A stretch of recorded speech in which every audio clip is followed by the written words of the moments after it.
नमस्कार दोस्तों, स्वागत है आपका मेरे YouTube चैनल पे। इस वीडियो में हम बात करेंगे कबीर के बारे में, उनके राजनीतिक विचार और बेगमपुरा का जो उन्होंने एक सिद्धांत दिया था उसके बारे में, उनकी कौन कौन सी रचनाएं हैं। तो चलिए वीडियो को शुरू करते हैं। तो उनका परिचय जान लेते हैं। कबीर एक 15वीं शताब्दी के भारतीय रहस्यवादी कवि, दार्शनिक और एक संत थे, जिनके लेखन का उनके समय पर बहुत प्रभाव था और जो आज भी पूजनीय है। भारत में भक्ति आंदोलन उनके दर्शन और विचार से बहुत प्रभावित था। कबीर व्यापक रूप से अपने दोहे के लिए जाने जाते थे। उनके छंद सिख धर्म ग्रंथ गुरु ग्रंथ साहिब में पाए जाते हैं। सिकंदर लोदी का समकालीन जन्म से एक बुनकर और जाति से जुड़ा कबीर का राजनीतिक विचार और कविता पीढ़ियों को प्रेरित करता है। तो ये क्या है, 15वीं शताब्दी के एक रहस्यवादी कवि और दार्शनिक रहे हैं। उन्होंने क्या है, भक्ति आंदोलन द्वारा क्या है, लोगों के विचार को बदलने की कोशिश की। ठीक है। और दोहे जो उनके हैं, उन्होंने राइटिंग्स नहीं लिखी, यानी कि खुद नहीं लिखा है, जो उनके द्वारा कहा गया, उनके शिष्य ने उसको लेखन का काम किया। तो ये क्या है, सिकंदर लोदी के भी समकालीन थे।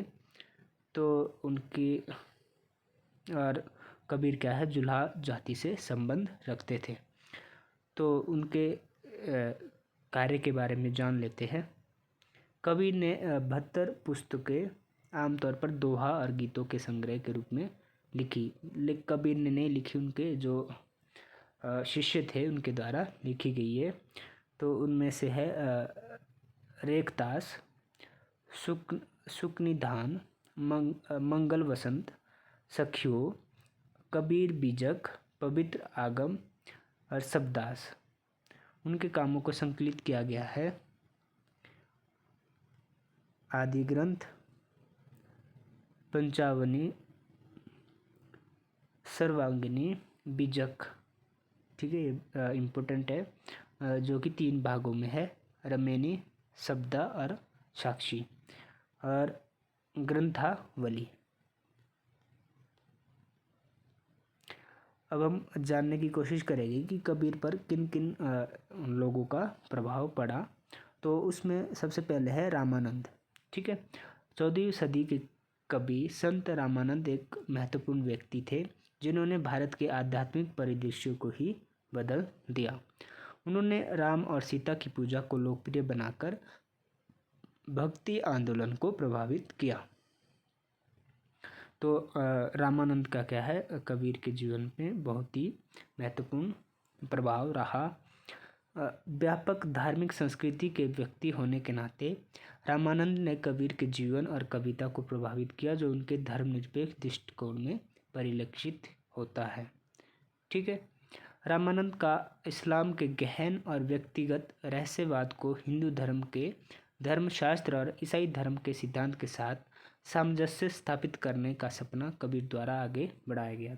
तो रामानंद का एक सपना था कि इस्लाम, हिंदू और ईसाई धर्म को की जो अच्छाइयाँ है उसको इकट्ठा करके, ठीक है, उसका समन्वय करके, सामंजस्य स्थापित करके उसे आगे बढ़ाना। हर धर्म में कोई ना कोई अच्छाई होती है, तो उसको हमें क्या है, एडॉप्ट करना चाहिए और उसके अकॉर्डिंग क्या है, अपने जीवन को आगे ले जाना चाहिए, उसका विकास करना चाहिए, जो कि काम कबीर ने उसको आगे बढ़ाया। यह रामानंद का प्रभाव था कि कबीर इस्लाम, हिंदू धर्म और ईसाई धर्म का उपयोग करने में सक्षम थे। तो उन्हीं के प्रभाव से क्या है, उन्होंने ये काम किया। दूसरे जो व्यक्ति है वो है जैन दर्शन, ने भी कबीरदास को बहुत ही प्रभावित किया। जैन दर्शन सत्य, अहिंसा, अस्तेय, ब्रह्मचर्य और अपरिग्रह के आदर्शों पर आधारित था। ठीक है। कबीर का अहिंसा का सिद्धांत जैन धर्म से प्रभावित था। कबीर की बेगमपुरा। का एक इनका सिद्धांत है। तो भारत की यूटोपिया एक ऐसी भूमि है जहाँ हिंसा, लालच और अपराध नहीं होते। तो जो बेगमपुरा का जो सिद्धांत दिया है वो एक ऐसा समाज होगा, कबीरदास जी कहते हैं, कि जहाँ हिंसा, लालच और अपराध की को कोई स्थान नहीं होगा। ठीक है। तो उस सामाजिक स्थिति को उन्होंने क्या है, बेगमपुरा का नाम दिया है। ये हम आगे जब आएगा इसको अच्छे से डिस्कस करेंगे।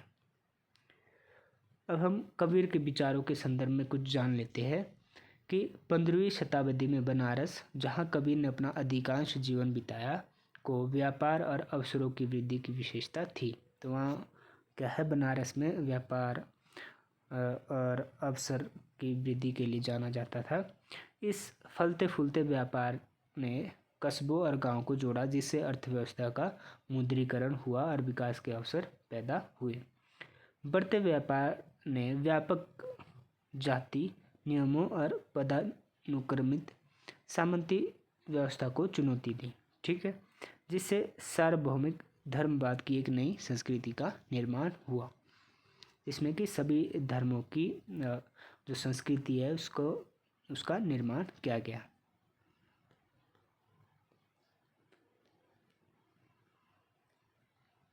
इससे समाज में सामाजिक समूहों और व्यक्तियों की एक ऊर्ध्वाधर क्षैतिज गतिशीलता का निर्माण हुआ।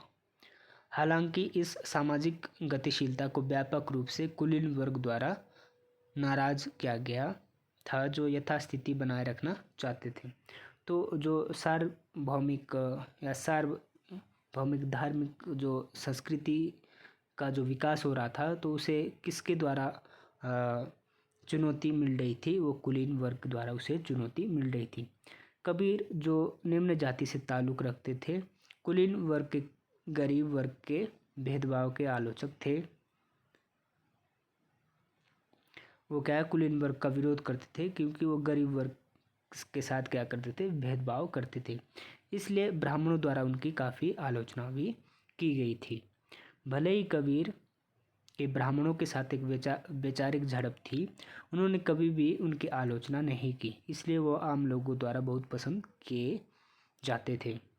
उन्होंने अपने दोहे के माध्यम से आम लोगों के मन में सुधार किया।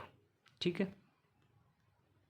राजा और उनके प्रशासन की आलोचना, कबीर द्वारा क्या है, वो राज्य को बुराई मानते थे। ठीक है। वो राज्य की आलोचना करते थे। क्यों करते थे, ये हम जानने की कोशिश करेंगे। कबीर कराधान की प्रचलित प्रणाली और जमींदारी प्रणाली के अत्यधिक आलोचक थे, क्योंकि वो क्या थी, भेदभावपूर्ण थी, वो गरीबों का शोषण करती थी। कराधान प्रणाली का पंथ मुख्य रूप से गरीब और समाज के कमज़ोर वर्गों द्वारा सामना किया गया था। ठीक है। कबीर ने राजधानी को दिल्ली से दौलताबाद में स्थानांतरित करने के राज्य के निर्णय की आलोचना की, जिसके कारण कई लोगों को निर्णय के आर्थिक और सामाजिक परिणाम भुगतने पड़े। इसलिए वो क्या है, राजा और प्रशासन की आलोचना करते थे। अब है हिंदू धर्म और इस्लाम धर्म पर विचार। कबीर हिंदू और इस्लाम दोनों के आलोचक थे। ठीक है। उनके अनुसार हिंदू धर्म निरर्थक संस्कारों, बलिदानों, अनुष्ठानों आदि की चपेट में था।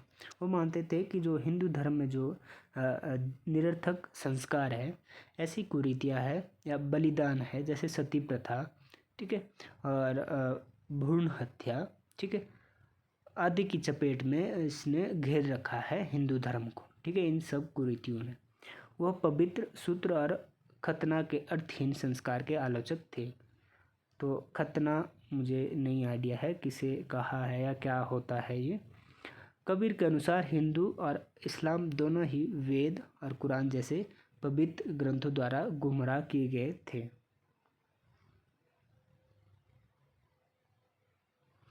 तो ये क्या बोल रहे कि जो इस्लाम, हिंदू और इस्लाम दोनों ही वेद और कुरान जैसे पवित्र ग्रंथों द्वारा गुमराह किए गए थे। ठीक है। इसमें बहुत सारी बुराइयां हैं जिससे लोगों को गुमराह किया गया है। कबीर के लिए अच्छाई के माणिक का माणिक की खानों से अधिक मूल्य है। ठीक है। उन्हें अक्सर आधुनिक समय में हिंदू और मुस्लिम मान्यताओं का सामंजस्य बनाने वाला माना जाता है। वो इन दोनों को क्या है उसका सामंजस्य स्थापित करके उन हिंदू और मुसलमानों में जो अच्छी बातें हैं उसको आगे बढ़ाने की ये क्या है हमेशा उसका प्रयास करते थे। उन्हें हिंदू धर्म और इस्लाम का समन्वय करने के लिए जाना जाता था। ठीक है, ये हमने समझ लिया है। जिससे उन्हें एक सार्वभौमिक मार्ग मिल सके और दोनों का अनुसरण किया जा सके। ठीक है। उनकी विरासत कबीर के पथ के माध्यम से जीवित है। इसके सदस्यों को कबीर पंथ के रूप में जाना जाता है। ठीक है। उनके अनुसार सच्चा परमेश्वर उस व्यक्ति के साथ है जो धार्मिकता के मार्ग पर है। वो एक व्यक्ति के दिल में है और इसलिए व्यक्ति को हमेशा उसकी पूजा करनी चाहिए।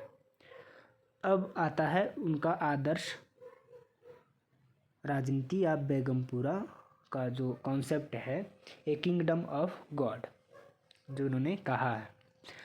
कबीर राज्य के आलोचक थे। मैंने ऊपर भी कहा कि राज्य की आलोचना करते हैं। वो बोलते कि राज्य क्या है, वो गरीबों का शोषण करता है। ठीक है। और उनका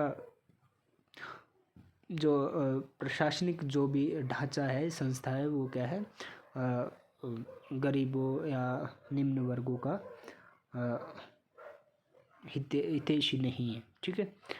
इसलिए उन्होंने आदर्श राज्य की अपनी अवधारणा को आगे बढ़ाई। इसलिए उन्होंने अपने एक आदर्श राज्य की बात की जिसमें कि वो Begampura a kingdom of God का सिद्धांत देते हैं। वो बोलते हैं कि जो बेगमपुरा है वो कैसी भूमि होगी या कैसा समाज होगा।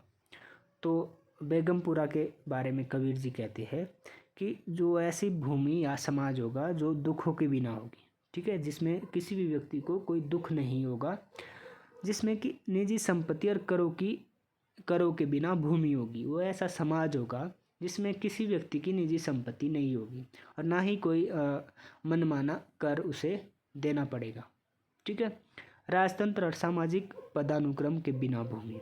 इसमें क्या होगा कि ना कोई अमीर होगा, ना कोई गरीब होगा, ना कोई राजा होगा, ना कोई दास होगा। इसमें क्या होगा, जो सोशल जो हायरार्की है उसका वो नहीं होगी कि ये सबसे बड़ा है उसके बाद छोटा ये है, ये सब चीज़ें ये भी नहीं होगी ऐसे समाज में, बेगमपुरा में। ठीक है। संत लोगों की भूमि हो तो कैसे भूमि होगी या कैसा समाज होगा जिसमें सभी लोग क्या है संत हो गए, सभी विवेकशील हो गए, सभी ईमानदार हो गए, सभी व्यक्ति क्या है दूसरों की भलाई के लिए काम करेंगे। भूमि बिना किसी भय, ऐसी भूमि होगी या ऐसा समाज होगा जिसमें किसी भी प्रकार का भय नहीं होगा, लालच नहीं होगा, पराधीनता नहीं होगी, कोई किसी के ऊपर अपनी अधीनता स्वीकार नहीं करेगा। ठीक है। अपना आधिपत्य नहीं जमाएगा, ऐसी भूमि होगी। अपराध, जिसमें कोई भी अपराध ना हो, जिसमें कोई भी बिखराव नहीं होगा, ऐसा समाज होगा। आगे वो बता रहे हैं जाति, लिंग और धर्म के आधार पर भेदभाव के बिना भूमि।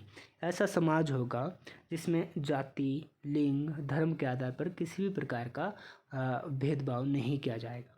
तो ये है कबीर का Begampura a kingdom of God का सिद्धांत। आई थिंक आपको ये समझ आ गया होगा। कबीर का बेगमपुरा गांव औचित्यपूर्ण और मानवीय समाज था। ठीक है। सभी के लिए स्वतंत्रता के लिए अग्रणी लोगों में संप्रभुता और समानता थी। बेगमपुरा को भारत का यूटोपिया भी कहा जाता है। तो ये था कबीर का बेगमपुरा का सिद्धांत। इस आदर्श यूटोपिया को भक्ति के माध्यम से निर्णय लेने और सामाजिक निर्माण के माध्यम से लोगों की सामूहिक भागीदारी के माध्यम से प्राप्त किया जाना था। इसमें क्या है सामूहिक जो पार्टिसिपेशन सबका होगा। ठीक है। वह भक्तों को बेगमपुरा का मोहरा मानते थे। वो यह समाज में सामाजिक आर्थिक विभाजन को तोड़कर प्राप्त किया जा सकता है। वो क्या बोलते हैं कि जब समाज में सामाजिक आर्थिक विभाजन जो है, यदि हम इससे ऊपर उठकर आगे बढ़ेंगे तो ये बेगमपुरा जो समाज है वो स्थापित हो सकता है। इस प्रकार बेगमपुरा एक ऐसी भूमि थी जहाँ पर कोई राज्य, ना तो कोई राज्य होगा, ना कोई भ्रष्टाचार होगा, कोई अधिशेष निष्कर्षण नहीं होगा, यानी कि किसी का किसी के ऊपर अधिकार नहीं होगा। यह सिद्धांतों पर आधारित होगा, इसमें न्याय होगा, समानता होगी और आज़ादी होगी। अब निष्कर्ष जान लेते हैं। नाथ परंपरा, सूफीवाद और भक्ति के रहस्यमय संयोजन के संत कबीर ने अपने स्वयं के विशिष्ट धर्म की स्थापना की। उनकी कविता ने न केवल उनके समय के आम आदमी को प्रभावित किया, बल्कि आधुनिक समय में भी प्रासंगिकता बनाए रखी है। सामाजिक समरसता और समानता के उनके सपने को कई विचारकों और नेताओं ने आगे बढ़ाया है, जो उनके विचारों और राजनीतिक विचारों से प्रभावित थे। तो दोस्तों, ये समझा हमने कबीर के विचार, ठीक है, उसमें बेगमपुरा का सिद्धांत और उनकी महत्वपूर्ण रचनाएं, और वो राज्य को क्यों बुराई या राज्य की आलोचना करते हैं। तो यदि वीडियो पसंद आया है तो प्लीज़ लाइक करें, अपने फ्रेंड्स के साथ शेयर करें और यूट्यूब चैनल को सब्सक्राइब करें।